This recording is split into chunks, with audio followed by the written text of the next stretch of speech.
Hello and welcome to another fell racing video.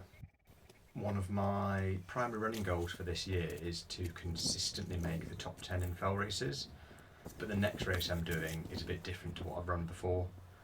I'm taking on the Bilsdale Fell Race, which is my first category AL race with 23 kilometres of running across 1300 metres of ascent. I know I can run the shorter fell races flat out for about an hour, but I've no idea how to pace a longer, hillier race like this. I've run a number of the hills on this route before when I ran the lightweight walk a number of years back, and they were brutal then, so I've no idea how I'm going to fare hitting them halfway around this race. However, I think a reasonable chunk of the route is on fairly good tracks, so I'm fascinated to see how I go and can't wait for race day.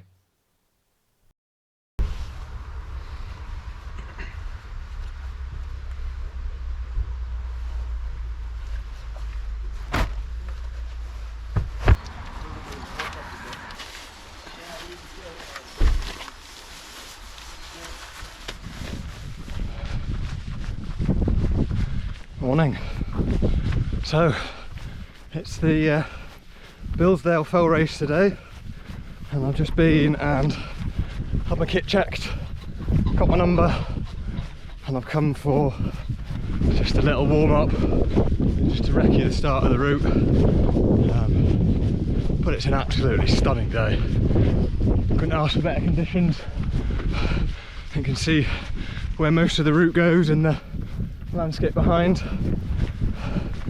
Gonna get my excuses in early.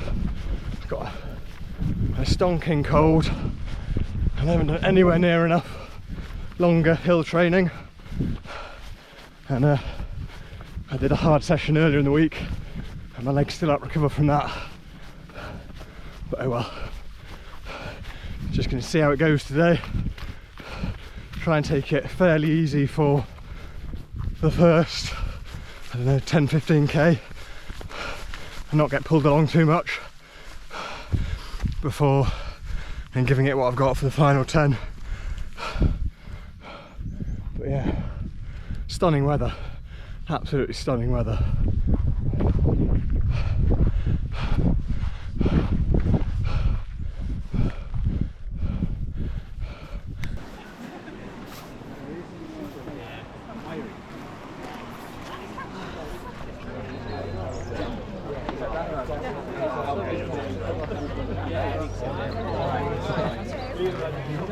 Hello everyone!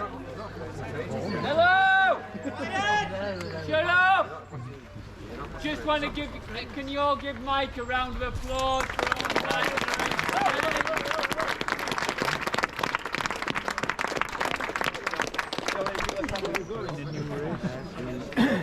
Ready?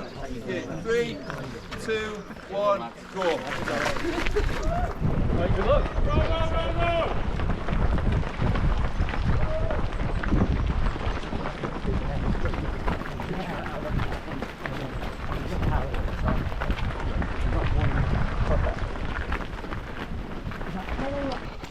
Where I've run well in races recently, I've started off slow and grown into the race, so I really tried to hold back here, but inevitably got pulled along by the pack and started off far quicker than I should have done.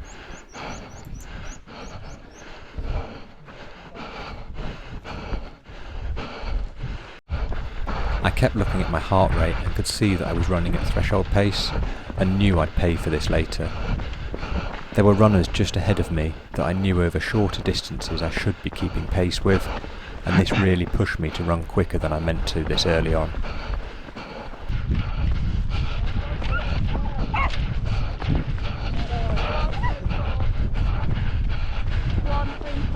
One, two, three.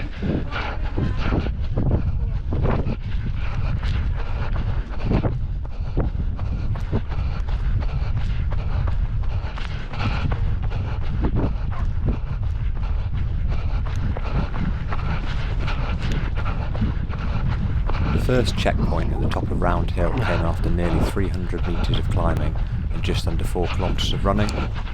While I hadn't gone as fast as I would have done on a shorter race, I definitely pushed it more than I should have done in trying to keep pace with others.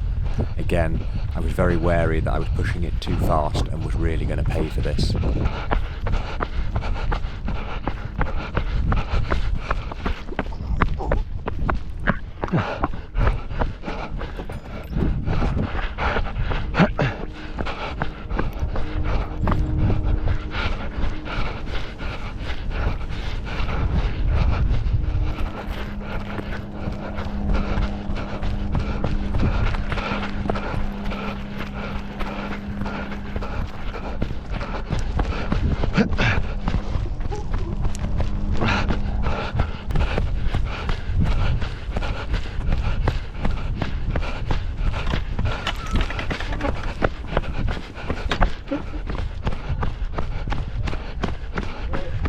Cheers guys. Dropping down to the road after the first checkpoint, I clocked a sub 4 minute kilometre. For a shorter race this would have been slow, but for this it was far too fast. Heading up the other side to checkpoint 3, my legs started to twinge and I was already losing ground to others around me.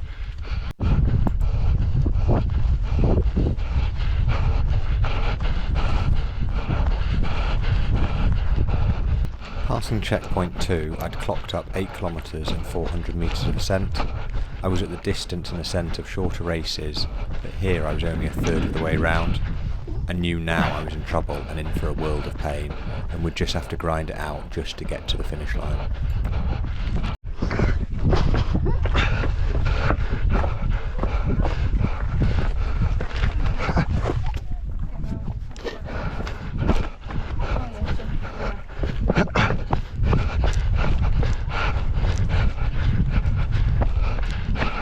Cheers.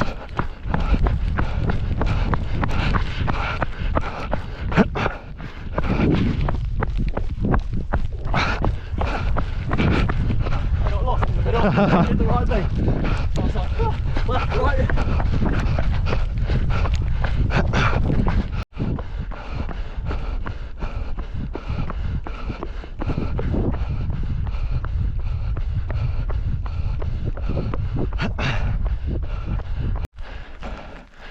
After still attempting to push up to checkpoint 3 at the summit of Cold Moor, I could really feel it in my legs on the run straight down the other side all the way to checkpoint 4. The instant climb back up to the Falconer's Seat was brutal. I was only halfway round and had only done half the ascent.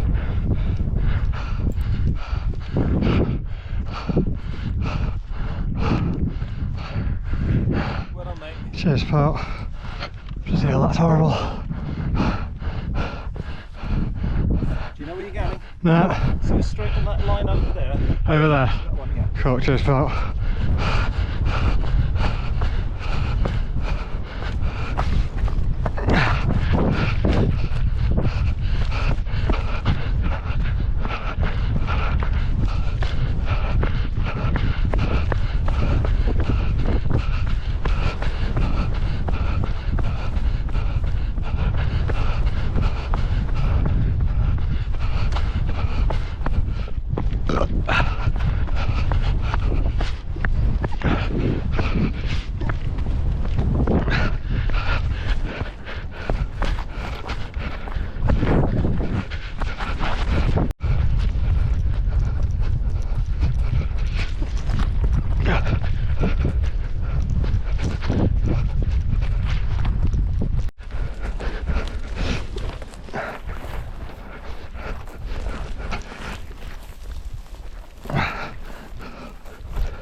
I had managed a gentle jog down from the Falconer's Seat, but I was starting to lose ground to others. This actually helped me when I lost the route, as I was able to follow someone down the gully. The quick succession of climbs and descents had battered my legs though, and the second we headed up again I was reduced to a snail's pace.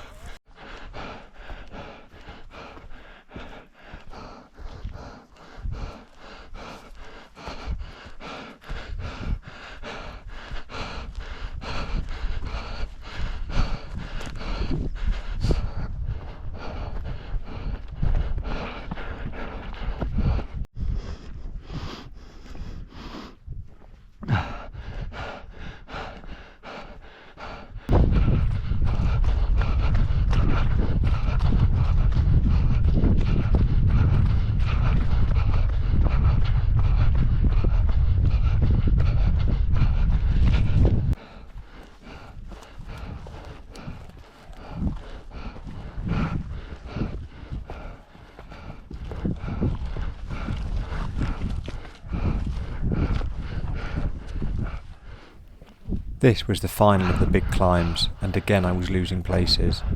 I could feel every muscle in my legs on the verge of cramping.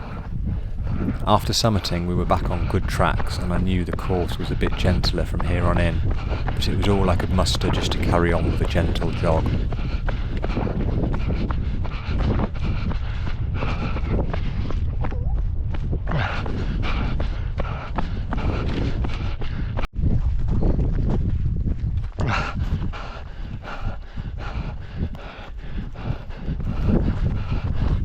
Luckily, I noticed a few people heading back on themselves after overshooting checkpoint 8.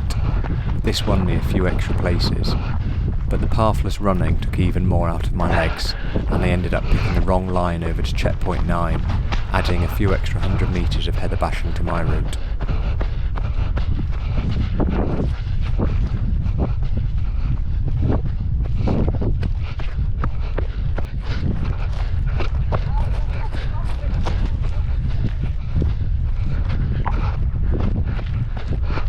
The rest go this way? Yes. Thank you. Right.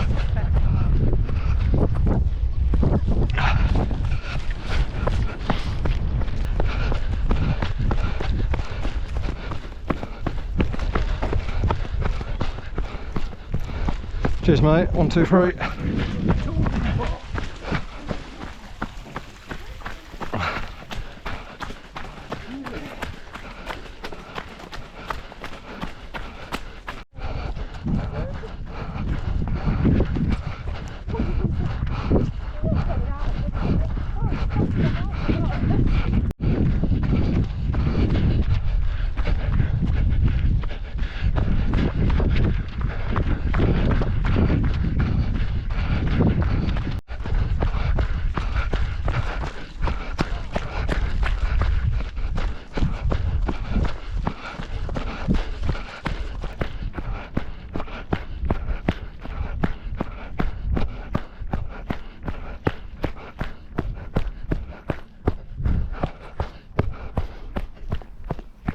The gentle climb up to checkpoint 10 at Cock Howe took every last bit of energy from my legs. I was absolutely broken for the final descent down to the finish line. This was certainly a baptism of fire and a rude awakening to just how much harder an AL course is. I crossed the finish line in 31st place in a time of 2 hours 46 minutes. As physically and soul destroying as this was, I can't wait to try more AL courses and come back next year to better my time and position. One final massive thanks to Esk Valley Fell Club and everyone involved in putting on such an awesome race. Until next year.